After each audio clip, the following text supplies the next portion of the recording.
Historia është e tillë tani që së pari ne kur themi Partia Demokratike dhe aleatë duhet kuptojmë që Partia Demokratike nuk ka aleat parti politike, ka aleat disa individ pa parti, pa elektorat edhe pa njerëz mbrapa. Domethënë, e dyta, nëse flasim për mungesën e një kandidati politik, ky është një deficit i Partisë Demokratike, sepse së pari aq njerëz ka Partia Demokratike, aq sa kanë parlament, ato 40 deputet, se 10 tjerë kanë këto partitë, ka futur kryetarët e partive dhe njerëzit e Ilir Metës. Dhe së treti është dështimi i mëparshëm që kanë patur me primaret, dhe arsyeja pse nuk po zhvillojnë më primare, sepse ne e dimë që primaret përveç akuzave që kanë ndjellur brenda kandidatëve të Partisë Demokratike pas numërimit të votave, nga ana tjetër thjesht kanë promovuar disa figura qesharake nga Partia Demokratike që kishin ambicie për kryebashkiak apo për deputet apo figura tjera brenda Partisë Demokratike. Tani ka ndodhur që Berisha, në pamundësi për ta gjetur kandidatin, përpiqet t'ia faturoj kandidatin, e para duke ditur rezultatin zgjedhor, humbjen që e pret, dhe së dyti duke patur parasysh që nuk po gjen dot kandidat, askush nuk do ta diqte mandatin për të hyrë në një garë që zgjat një muaj dhe që dihet rezultati, ai përpiqet t'ia faturoj vim tek mbledhja. Këtyre që ju i quani aleat, po partive të vogla ose individëve të vetë shpallur. Dhe ajo që shohun është kjo, që basi Berishës si është imponuar figura e Ermal Hasimes nga partia e Agrosheajt, atëherë Berisha është hedhur dhe ka financuar apo ka nxitur kandidimin e aktorit dhe piktorit Florian Binaj për të ushtruar presion rreth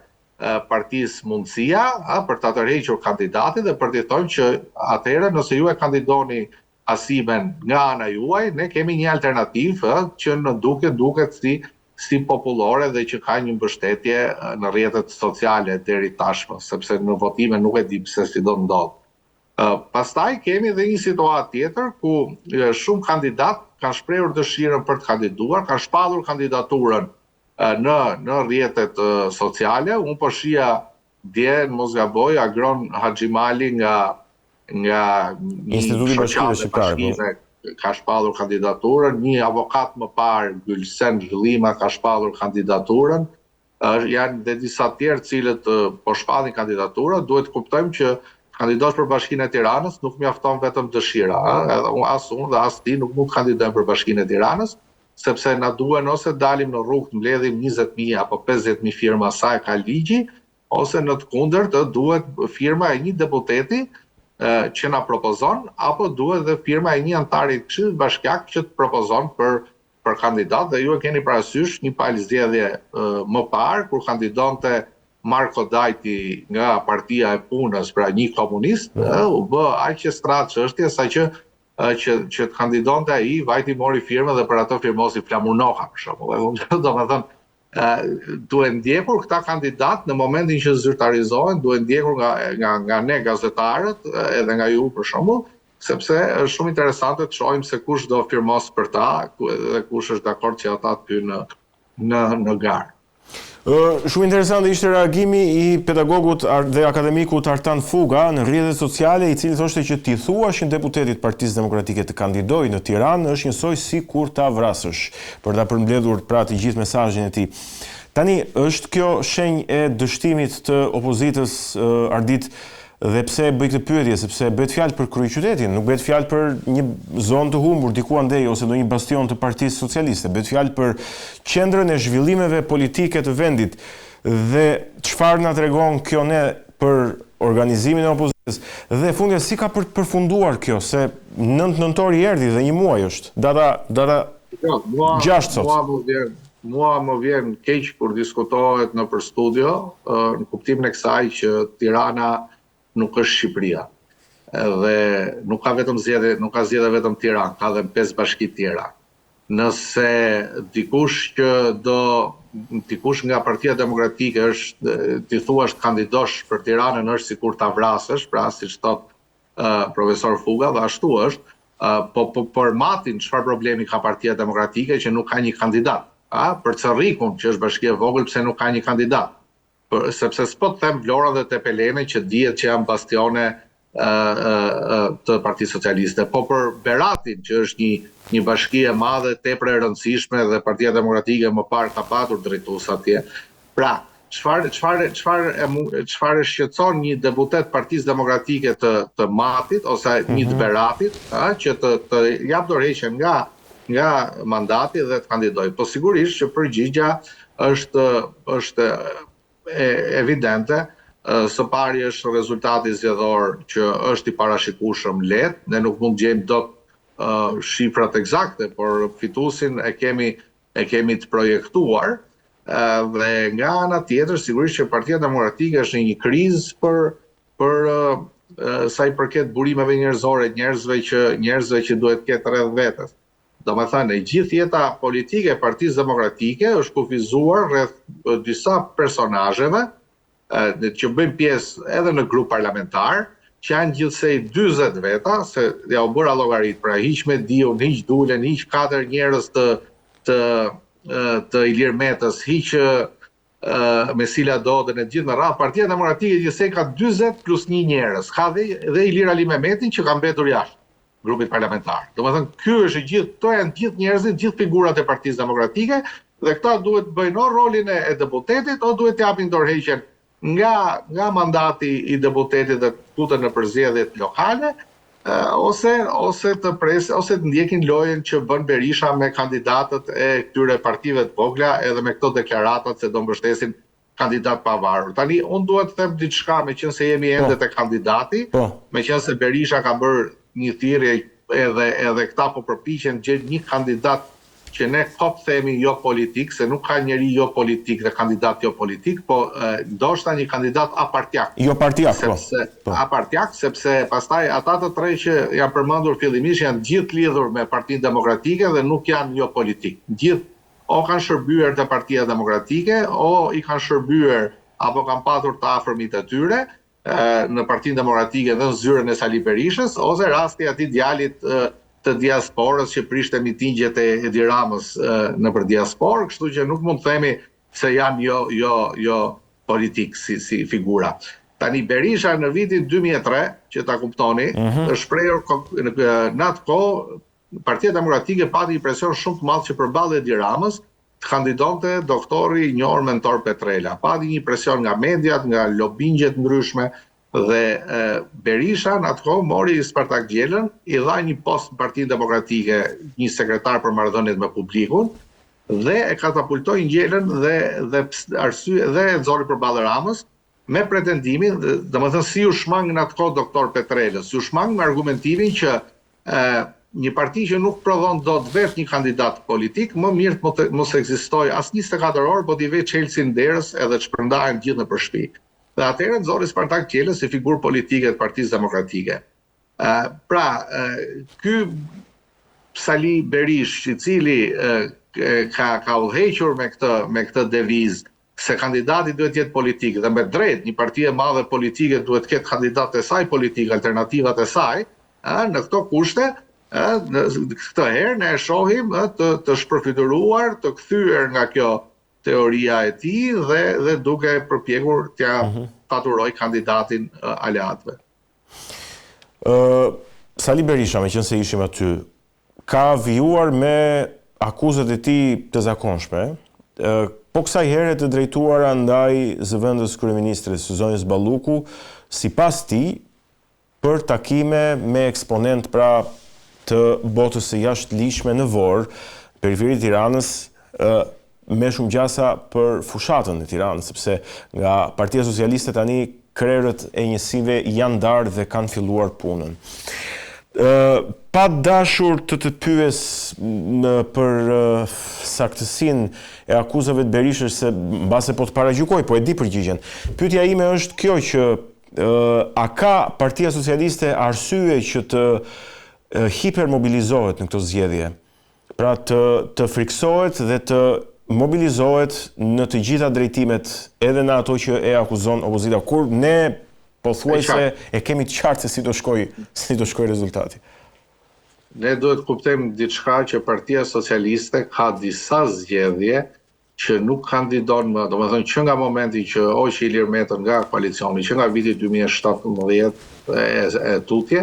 Partia Socialiste nuk kandidon më për të fituar në zgjedhje. Partia Socialiste kandidon për pjesëmarrje. Nëse ka një merak Edi Rama dhe Partia Socialiste sot, në çdo zgjedhje që vijnë, është pjesëmarrja sa e lartë të arrijë një pjesëmarrje sa më të lartë. Kjo është sfida e Partisë Socialiste. Nuk është sfida nëse do të fitojë apo jo. Dhe sa e nevojshme është pastaj që figura kaq larta shtetërore takohen me eksponent të krimit, unë nuk di t'ja përgjigje, sepse normalisht në një regjim, siç thotë Sali Berisha, ku jetojmë ne, ligjin e bën regjimi dhe nuk e bëjnë bandat. Dhe janë bandat që kanë nevojë për regjimin, edhe jo regjimi për bandat. Por, sigurisht, unë ja u thash që nuk është fare nevojshme për Partinë Socialiste, për aq kohë sa vetë Berisha diskuton për miliona edhe miliarda të grabitura dhe që hidhen në zgjedhje, pse do të kërkohej mbështetja e bandave kriminale, sepse ne dim raste, jetojmë në Shqipëri, nuk e fshehim që dim raste ku vota mund të jetë blerë, ose ndikimi familjar në vot mund të jetë blerë, por nuk dim raste që ka vajtur banda nëpër dyert e qytetarëve me armë dhe u ka thënë votoni këtë apo votoni atë, kështu që këto nuk janë akuza, mendoj unë, as serioze, po janë akuzat papërgjegjshme, siç janë ato tjerat që Berisha herë flet në emër të antimafjas italiane dhe thot kemi informacione, thot që Edi Rama ka qenë Aruba, herë flet në emër të mafjas së Shkodrës duke akuzuar njërën palë dhe duke mbrojtur tjetrën, edhe herë flet në emër të shtetit, duke përshëndetur këto arritjen e paqes Trumpit e që janë këto vendimet që merren nëpër botë. Qartë, dhe e fundit, diçka që mua më ka bërë shumë përshtypje ditët e fundit, lidhet me një situatë brenda Partisë Socialiste. Kur po flisnim për Partinë Demokratike, situata nuk është e mirë dhe kjo duket edhe nga ajo se çfarë po pasqyrohet në media për kandidatin, po nga ana tjetër nuk duket se edhe në Partinë Socialiste të jetë, po themi, po aq e paqt, dhe ka qenë vetë ish zëvendës kryeministri dhe deputeti Erion Braçi që ka reaguar shumë ashpër në lidhje me një situatë, trajtimin e tij në njësinë 5. Unë e pash që ju e keni ndjekur si media, dhe duhet kuptoj nëse kjo është thjesht një krizë e një njësie lokale apo ka diçka më shumë se kaq në këtë rast. Po jo, Erion Braçi është i përkëdhelur i Partisë Socialiste dhe është i vetmi i cili i lejohet të dalë dhe të reagojë kundër. Nuk ka të bëj me karakterin apo me shqetësimin kaq të jashtëzakonshëm pse e lëvizën Erion Braçi nga një zonë zgjedhore, sepse shqetësimin e Erion Braçis mund ta kenë edhe 15 koordinatorë tjerë. Askush nuk do të lëviz nga zona e tij apo të jepet një punë e re dhe të fillojnë nga zero me individ që nuk i njeh apo të krijojë lidhje të reja. Por Erion Braçi reagon në atë formë sepse do Edi Rama të reagojë në atë formë. Në Partinë Socialiste ka patur deputet cilët janë përjashtuar pse kanë shprehur kritika për shefin e komisariatit të policisë së Laçit, historira kaq banale, janë përjashtuar nga grupi edhe janë përndjekur. Kështu që nuk besoj se revolta e Braçes shpreh ndonjë krizë brenda Partisë Socialiste, apo aq më tepër, domethënë një krizë në njësitë lokale. Dhe Erion Braçi është lëvizur nga Divjaka, ka vajtur njësinë numër 5, nga njësia 5 është vendosur diku tjetër, aty janë emëruar disa socialistë po aq të vjetër sa Erion Braçi në Partinë Socialiste, në njësinë 5, që unë prap nuk e shoh nevojën se pse duhet ndodhi gjithë ky investim te njësia 5 kur shquhet që është një bastion i Partisë Socialiste në kryeqytet, po me siguri ka lidhje me ato që unë ju thash, së pari mund kemi informacion për pakënaqësi në bazë në këtë njësi, së dyti mund të kenë edhe këtë merakun e pjesëmarrjes në datën 9 nëntor. Po e nis menjëherë thashë ligjërimi politik ka qenë mjaft i fortë dhe nga kundërshtari juaj tek shqiptarët, AKI-ja që udhëhiqet nga BDI-ja dhe nga zoti Ali Ahmeti, ju konsideron si deg të VMRO-s tek shqiptarët. Tani Pyetja e drejtë për drejtë është, cilat janë vijat e kuqe të koalicionit vlen si me Partitë Maqedone, me aleatin e VMRO-s, rastin konkret, po ashtu dhe me forcat e tjera politike? Atëherë tamam me pat hyrjen, këto lloj zgjedhje nuk kanë këto ngjyrën nuk kanë marrë edhe retorikën e zakonshme të zgjedhjeve komunale, pra nuk flasim më për kompetencat e komunave që duhet ishin rrugët, ujësjellsi, ndriçimi, gjelbrimi, rrugicat e vogla e kështu me radhë, por kanë marrë këtë lloj ligjërimi të fuqishëm, të fortë,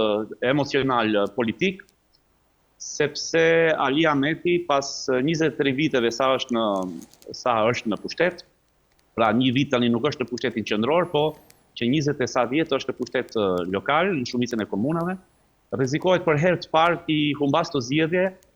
të humbas përfundimisht pushtetin edhe të shkojë përfundimisht në opozitë. Dhe kjo e tmerron, kjo e frikson, sepse edhe ai në një deklarat të rastit tha, në rregull tha, shkojmë në opozitë, po çfarë bëjmë atje? Ai nuk është mësuar të rrijë në opozitë dhe kjo pak a shumë e ka tërbuar si ide dhe ka ngritur lart këtë lloj ligjërimi, këtë lloj diskuri politik që luan kryesisht me emocione dhe ne e dim në përgjithësi politika e ditëve sot me gjithë botën bëhet luan me emocionin e krenarisë, të turpit, të frikës. Ali Ahmeti luan me emocionin e frikës, sepse vjen edhe nga një background lufte nga konflikti i 2001-shit dhe ky lloj backgroundi e ka mbajtur deri tani në pushtet, por ne e dim që pushteti të konsumon, pushteti të prish, pushteti të korrupton kur është i gjatë dhe kjo gjë i ndodh jo një partije politike në Ballkan, por edhe partive tjera siç janë në demokracitë e konsoliduara në Skandinavi e kështu me radhë. Ne e dim që në Ballkan, pra a priori, sikur mos e njohim situatën reale këtu, në qoftë se themi që dikush është 23 vjet në pushtet, a priori e supozojmë që do të bëjmë me një pushtet, me një strukturë politike tashmë të korruptuar, të zaptuar nga nepotizmi, nga korrupsioni,